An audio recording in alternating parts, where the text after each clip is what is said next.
Turn 27, December 21st, 1941. We remain in the harsh winter effects that will probably continue into January. I've only been through this one other time, so I'm not sure how randomized this gets. What I do know with the current main character being the weather, the entire front line is pretty much stagnated. So this is the quietest turn as of yet. In fact, so little has actually happened along the main view of the front line that I don't really have to edit this as much. So as we transition into what I actually see at the beginning of my turn, you won't see much change. The units stretching southeast of Veronese seem to fall back and take up some sort of defensive positionings. I'm not sure where. My fog of war plus my limited recon abilities don't really track them down.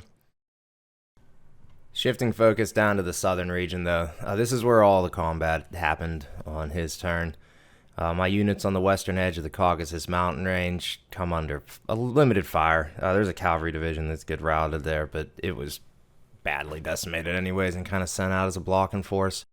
The units that were isolated, they do surrender. It's just 3 brigades, so it's only about 12,000 men total. But once his forces do succeed in that, they move eastward. This move was expected. So far in the south here, his forces continue to sit in proximity with mine, moving up to whatever land I willingly give him. It's stark contrast to the north of Rostov, where he seems to be retreating, and I'm assuming this is because the blizzard has not reached this far south. So I guess it's helping him in a form of supplies and whatnot. But this brings me to a main point of this turn. The very first thing you see is the turn summary screen, and being 40,000 casualties is one of the lowest I've had in a couple weeks. I initially start to feel pretty good. That and with a lack of battles. So then I have to answer the question of why there's 70,000 less men on the map while 150,000 have gone straight to the theater box. And this is something that I was warned about a couple of weeks ago. And yes, this is due to me turning all those units in the reserves to finally refit and changing their max TOE and all the details that go into this game. So everything's being prioritized to go to the theater box right now. I don't necessarily mind that because they are going to come to the map eventually, but it does kind of handcuff me on this turn. But taking a look at the actual rifle divisions that received the reinforcements this week, this did bring a lot of them above 1.0, some of them even above 1.5. So we will be moving them to the map at the end of my turn, and some of them are going to have to go to the Far East because it's still really below the I've required rating. I haven't been hit with a victory point or AP point penalty for that, and I'm wondering if it's because of the air power that's sitting there. The next beautiful curveball that Stalin has decided to gift me is by removing the Leningrad front commander, Malyhin Popov, and replacing him with Stepan Kalinin. Popov was an average rating of 5, and this new guy is a wonderful 3.4. So, yeah, I'm going to have to figure out what to do with him. Thankfully, the Leningrad front's nowhere near the focal point of anything in the foreseeable future. Unfortunately, the 3.4 does represent my second worst commander of any front, right behind the Southwest Front leader, which, yes, is one of my assault fronts. So that'll be a focal point of next turn. The second major bit of news arriving on this turn is finally I get a new front. This will allow me to utilize some of the armies that I have up here and spread out my forces, because the Kalinin front's extended, the Northwest front's under, but it's kind of focalized on the Valdai Hills.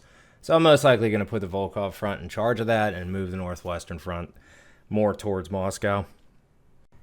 Shifting the focus over to the Air Force. Nothing's going to fly. Winter is going to pretty much ground my Air Force, and I believe it's pretty much pushed his off the map.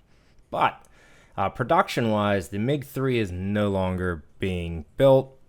We've switched over to the IL-2 airframes, and this is going to make me focus all my fighter squadrons either to the homemade LAG G3s or the Yaks, or I'm going to have to start relying on the Hurricanes and the P-40s that I get from the Land-Lease deal. That will start to increase as we get into January and into 1942. Moving away from the Air Force in the production chain and skipping pretty much to the very end of my turn, because this is kind of a minor side of this. So the actual battles that I do embark on is going to continue to apply pressure in the area stretching between Tula and Tambov. So the 37th Army hits at the 225th Infantry Division. Remaining to be true, the casualties on his side are still low, but he does retreat.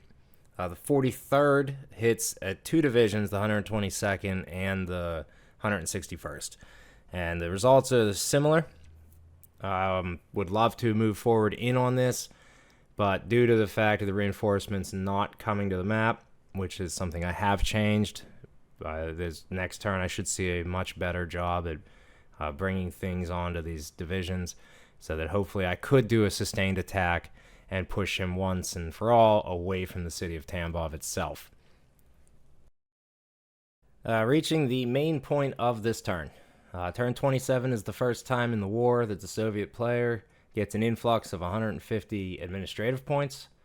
I've been waiting for this. I've been using Zhukov, obviously, as a army commander, 13th Army. He's had great success at it, although he hasn't really taken much terrain yet. But I'm now going to promote him to the leader of the Central Front. Unfortunately, the person they automatically put in charge of the 13th is an average score of 3.7. This is not good enough. So I got to use more points and replace him with Mikhail Kudakov. This gives me a mechanized score of 6 and infantry of 4. Initiative 5's not the greatest, but it's probably, without moving other people around, the best that I was going to get at this point in time. The next concept in this game that's unlocked on this turn is the ability to build cavalry corps. So after assigning my generals around, I decided to immediately jump in and build some. So I saw the cost of 10. I saw the fact that I only had a limited amount of cavalry squads in my pool, so I decided to build 3. Did not see that for some reason they cost 34 each. I don't quite know why, but I did miss that, so that consumed 102 administrative points rather quickly. It's alright though. I was going to probably still build 3 of them even if I'd have known it was 34, but it's just strange how that's sitting at the top there. So I'm wondering if that changes later on as the turns continue. But staring at it from the beginning to the end of the turn, not much changes. Obviously, you see a lot of my rear units moving forward. Moving southward, it looks like his armies have split and they are focusing on 2 different objectives. I don't know how feasible it is for him to cross the dense Caucasus mountain range itself, so right now I'm going to act kind of like they can't. But it looks like he's either pushing towards the Black Sea or he's heading east towards the Caspian. And to me, this opens up a little bit of an opportunity. I don't know whether or not he expected me to bring more divisions here, albeit it's only 2, but it looks like he's focusing more eastward. So I'm going to try to move up. I do end up taking a supply depot here, but I'm going to try to move up to try to flank him. And it's either going to force him to recognize this or he's going to keep going east. So if he does decide to focus on my southern flanking maneuver, I'll call it that, it's going to take some units, and it will hopefully prevent him from moving eastward as fast or as strong. And with the fact that I've brought an entire whole new army onto the map, I might actually be in a position where I outnumber him here. Only time will tell, and unfortunately it took me 5 turns, so over a month of game time to actually get into this position. But for now, in the last little bit, I've prioritized this area as I had to, and I'm going to be very anxious to see what decision he makes whenever I do get the turn back, because I don't think he has the strength to, even with how weak these units are, to dislodge them. No, I may end up eating those words in a few days when I finally get to see what happens.